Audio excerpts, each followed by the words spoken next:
Last question, పార్టీల కంటే చందాలు వస్తున్నాయి, మీకు ఎక్కడి నుంచి వస్తున్నాయి డబ్బులు?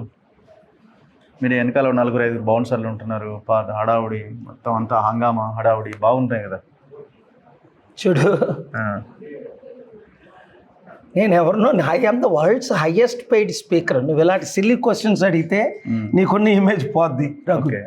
ప్రపంచంలో స్పీచ్ ఇచ్చి 2,75,000 కోట్లు ఒకరోజు ఒక ఆయన. ఒకప్పుడు ఇప్పుడు కాదు, ఇప్పుడు ఏం లేదు కదా. ఇప్పుడు కూడానా?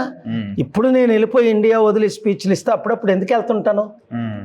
మొన్న November 23rd సమిట్ ఎందుకు? నాకు ఆదాయం అక్కడ, ఖర్చు ఇక్కడ. లీగల్గా సంపాదించుకోవడానికి వెళ్తాను. నెలకు ఒకసారి 2 నెలలకు. మరి అంతే కదా, నా ప్రజల కొరకు నేను ఖర్చు పెట్టి నేను చేసే పనే అది కదా. 40 సంవత్సరాల నుంచి అక్కడ సంపాదించాను, ఇక్కడ ఖర్చు పెట్టాను. అందరేంటి అక్కడ సంపాదించి అక్కడ దాచుకున్నారు. ఇక్కడ చారిటీ సిటీ ఎలా కట్టాను? 1,200 ఎకరాల్లో 3,10,000 మంది అనాథుల్ని ఎలా చదివించాను?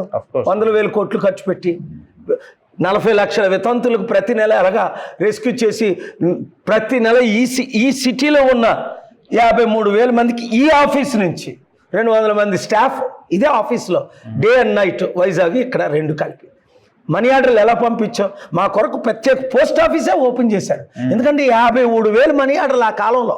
ఇప్పుడు ఫోన్పేలు లేవు కదా. 53,000 మనీ ఆర్డర్లు పంపాలంటే ఎన్ని ట్రక్కుల లోడ్ మనీ ఆర్డర్లు అర్థం చేసుకో, ఎన్ని వ్యాన్ల లోడు. సో ఇవన్నీ చేశాను. మరలా 100 రెట్లు ఎక్కువ చేయగలరు. ప్రపంచంలో డబ్బు ఎక్కువైపోయింది, మనకు దరిద్రం ఎక్కువైపోయింది. మన దరిద్ర నాయకులు దరిద్రాన్ని ఇంకా దరిద్రులుగా చేస్తున్నారు. ఆత్మహత్యలు ఎక్కువైపోయింది. బాధ ఉంది. సత్యాన్ని ప్రకటించాలి. కామన్ సెన్స్ ఉన్నోడు సత్యాన్ని ప్రకటిస్తాడు, సీరియస్గా తీసుకుంటాడు. యూజ్లెస్ ఫెలోస్ రిపోర్టర్స్ ఏం చేస్తారంటే వెళ్ళి యూజ్లెస్ ఇడియట్స్తో తీసుకొని వాళ్ళు ప్రమోట్ చేసుకుంటారు.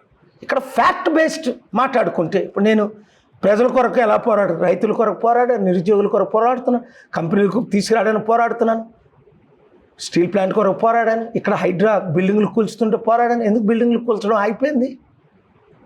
రోజుకి 30-40 బిల్డింగ్లు కూల్చేవారు అప్పుడు. నేను కోర్టులో ఆర్డర్ తెచ్చిన తర్వాత ఎన్నుకోలే. ఎందుకు అది?